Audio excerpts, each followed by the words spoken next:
नमस्कार, मैं सन्नी यादव आपके अपने यूट्यूब चैनल गोरखपुरिया भैया में स्वागत है।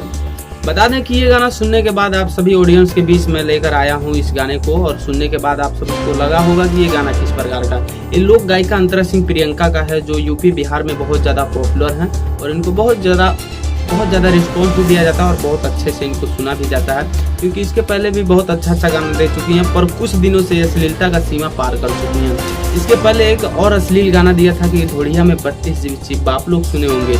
ये गाना भी मैं सुना रहा हूँ आपको 32 GB चिप वाला।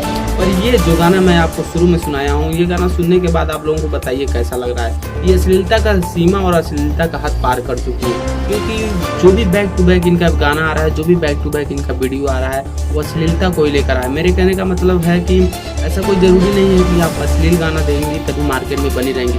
शिल्पी राज को आप देखिए, आपसे बेहतर गाना गाती हैं और आपसे अच्छा गाना गाती हैं। आप ऑडियंस में परिवार में बैठकर सुनने लायक।